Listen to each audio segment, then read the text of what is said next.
How do they get that little, so what, if that thing gets stuck in the tooth, so what do they do? Okay, so my speech is on endodontist versus dentist as far as concerning root canal treatments or root canals just in general.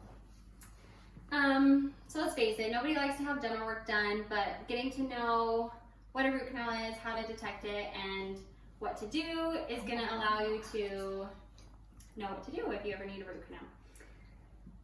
So basically what we're going to go over today is we're going to go over what root canals are and how to detect them, the difference between endodontists and general dentists, and the benefits of having a specialist complete your root canal versus a dentist. So what is a root canal? Basically, when the nerve in your tooth dies, we're going to go and clean out that hollow space and seal it in with something like a rubbery type material, and that just allows infection and bacteria to stay out of your tooth and it to stay sealed and nice and clean. Basically, you're going to access the tooth, remove that nerve tissue, get some hand files and get a good size and length so you make sure you're properly all the way down, and then you're going to fill those canals back up and seal them and then get a permanent restoration like a crown or a filling.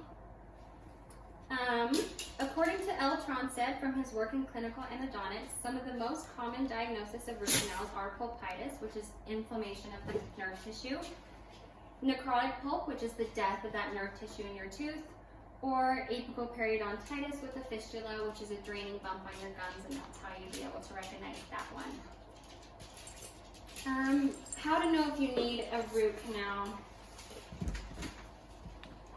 Basically, there's some sure sign symptoms that you would need a root canal, and the biggest one to look at is lingering hot or cold sensitivity.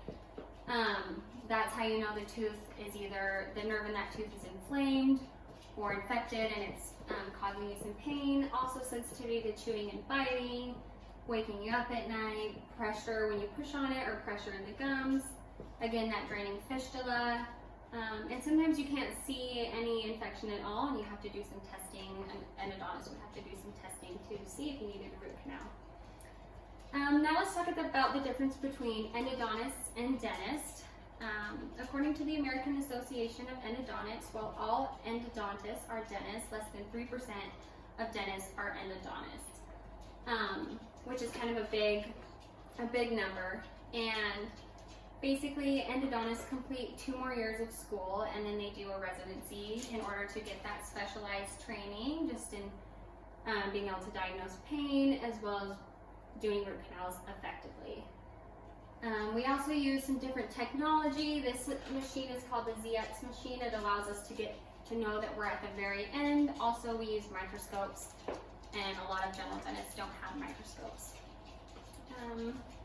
Now that I've explained the difference in education, I will now discuss the benefits, and basically that's just the technology and it can get done correctly.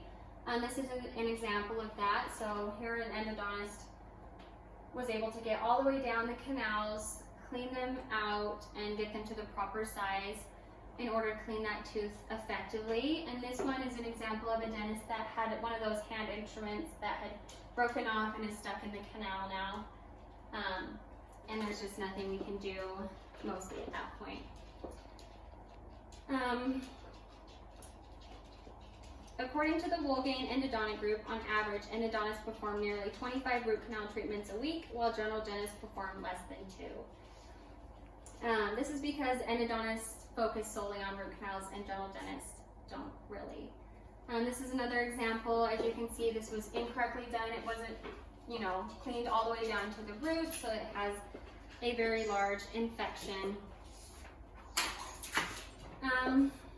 So yeah, now that you know some basic information about root canals and the difference between endodontists and dentists, you should be able to make an educated decision regarding the health of your tooth and what you would need to do if you needed a root canal. Over the course of your life, you will probably receive some type of endodontic treatment or work, so you might as well get it done correctly and save you time and money in the long run.